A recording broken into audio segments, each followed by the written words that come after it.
టాలీవుడ్ హీరోలు చాలా మందికి ఓవర్సీస్లో $1,000,000 కామన్ అయిపోయింది. స్టార్ హీరోల నుంచి తేజ సజ్జా లాంటి కుర్ర హీరోల వరకు చాలా మంది ఈ క్లబ్లో ఉన్నారు. అందుకే ఇప్పుడు $5,000,000 క్లబ్ అనేది ప్రతిష్టాత్మకంగా మారింది. మొన్నటి వరకు రాజమౌళి సినిమాలు, హిందీ హీరోలు మాత్రమే ఇందులో ఉండేవారు. ఇప్పుడు ఇక్కడ కూడా మన తెలుగు హీరోల సోలో రికార్డులు క్రియేట్ అవుతున్నాయి. $5,000,000 క్లబ్లో ప్రభాస్వి 4 సినిమాలున్నాయి. బాహుబలి 1, బాహుబలి 2, సలార్ సినిమాలతో పాటు తాజాగా కల్కి సినిమా కూడా లిస్టులో చేరింది. ఇక ఎన్టీఆర్, రామ్ చరణ్, RRR సినిమాలతో ఈ క్లబ్లో జాయింట్గా చేరారు. ఇప్పుడు ఈ లిస్టులోకి ఎన్టీఆర్ నుంచి 2వ సినిమా వచ్చి చేరింది.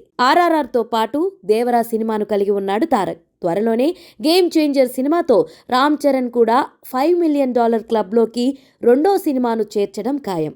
ఈ లిస్టులో తేజ సజ్జా కూడా ఉన్నాడు. అతడు నటించిన హనుమాన్ సినిమా $5,000,000 క్లబ్లో ఉంది.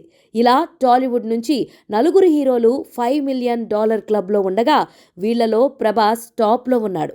ఇక రాబోయే రోజుల్లో అల్లు అర్జున్ ఈ $5,000,000 క్లబ్పై కన్నేశాడు. త్వరలో రిలీజ్ కాబోతున్న పుష్ప 2 సినిమాతో ఈ ఫీట్ని సాధించాలని ఉవ్విర్లూడుతున్నాడు. ఆశ అయితే పడుతున్నాడు. కానీ ఇప్పటికే అతనిపై గుర్రుగా ఉన్న పవన్ కళ్యాణ్ ఫ్యాన్స్ ఆ ఫీట్ని సాధించే అవకాశం ఇస్తారా అనేదే డౌట్. మరి ఏమో చూద్దాం. పుష్ప సినిమాతో అల్లు అర్జున్ అనుకున్నది సాధిస్తాడో లేదో.